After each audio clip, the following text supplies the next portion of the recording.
اب ظاہر ہے کہ قبر سے آواز آئے تو بندے تو ڈر جاتے ہیں، بندے گھبرا جاتے ہیں، اس کا مطلب قبر سے آواز آئی اور بلاوا آیا، دعوت آئی، قبر سے دعوت آنے کا مطلب یہ ہے کہ ہماری موت کا پیغام ہے۔ وہ سارے گھبرائے ہوئے گئے، اب دعوت شبد ان کو بھول گئی۔ اب ان کو یہ فکر لاحق ہوئی کہ ایک ہفتے کی زندگی رہ گئی ہے، لہذا ایک ہفتے کے اندر اندر اپنے واجبات کو ادا کریں، لوگوں سے معافی تلافی کریں جس کا کوئی حق ادا۔ ایک ہفتے میں انہوں نے اپنے معاملات کلیئر کیے، مگر ہفتہ منگل پھر آ گیا، مگر موت کسی کی بھی ابھی تک نہیں آئی۔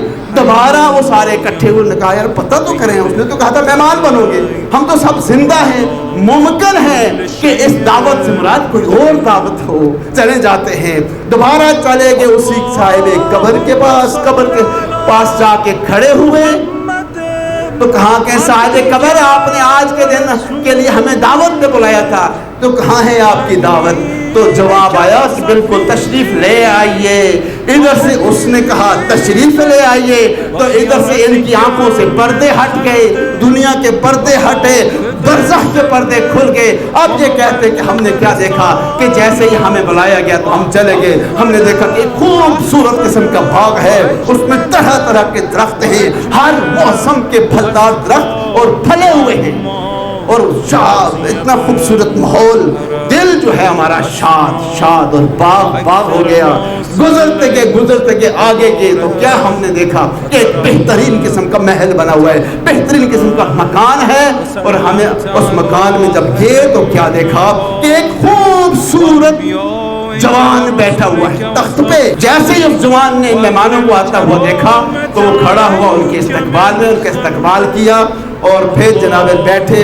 اب وہ بتاتے ہیں کہ جب ہمیں کھانے ہمارے سامنے پیش کیے، طرح طرح کے کھانے، پھل فروٹ، مٹھائیاں، ایسے لذیذ کھانے کہ جو ہم نے کبھی نہیں کھائے تھے، ایسے کھانے کھائے، اور اس نے ہماری تواضع اتنی بہترین کی کہ ہم اس کا ذکر نہیں کرتے۔ ایک برزخی جنت ہوتی ہے جو مرنے کے بعد مومن کو مل جاتی ہے۔ اصل جنت میں پہنچتے تک تو بہت سارے معاملات طے کرنے پڑیں گے، مگر برزخی جنت میں طرح طرح کی کھانوں کو ذائقہ چکھنے کے بعد اب یہ واپس آنے لگے تو اگر کہتے ہیں کہ ان میں سے جو بزرگ تھا اس نے سوال کیا کہ اے شخص، اے صاحب مکان، تو یہ بتا کہ تو ہے کون ہے، تیرا تعارف کیا ہے، اور تیرا کام کیا تھا اس دنیا میں ایسا کہ جس کی وجہ سے اللہ نے تجھے اتنا مقام عطا کیا کہ اگر تو ساری دنیا کی دعوت بھی کرے تو تو کر سکتا ہے۔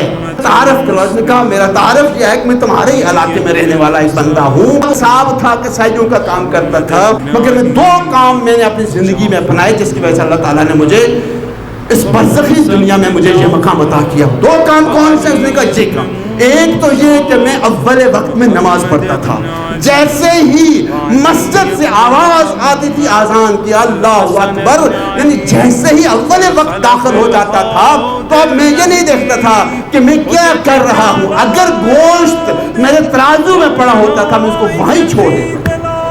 ہم کس کا انتظار کرتے رہتے ہیں بھائی؟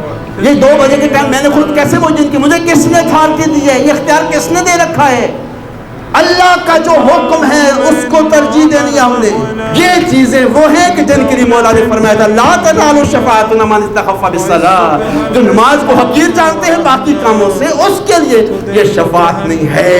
وہ شخص یہ بتا رہا ہے میں 2 کام کرتا تھا، ایک تو اول وقت میں نماز ادا کرتا تھا، اور دوسرا میرا کام یہ تھا کہ میں تول میں کبھی بھی کمی نہیں کرتا تھا، تول ہمیشہ صحیح کرتا تھا، خوف خدا میرے دل میں تھا۔ یعنی 2 باتیں بتا دی اس نے، کہا دنیا میں رہتے ہوئے خدا کے حقوق کو بھی ترجیح دیتا تھا اور بندوں کے حقوق کو بھی ترجیح دیتا تھا۔ خدا کے حقوق میں صرف نماز نہیں ہے، نماز ایک سمبل ہے، خدا کے حقوق نماز ہے۔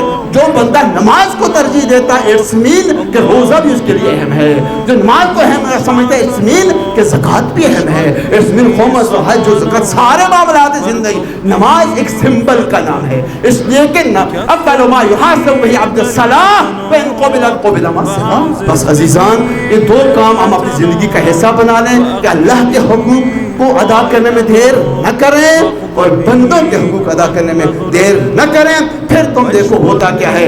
ادھر سے میری آنکھ بند ہونے کی دیر ہے, موت نہیں ہے, آنکھ بند ہونے کی دیر ہے, اور میں ایک نئی زندگی میں داخل ہو جاؤں گا. وہ پہلے سے بہتر زندگی میں داخل ہو گیا ہے. اس لیے کہتے ہیں کہ انتقال, اس طرح زندگی بسر کریں گے نا عزیزان, تو پھر ہمیں کوئی پرواہ نہیں ہے اس بات کی.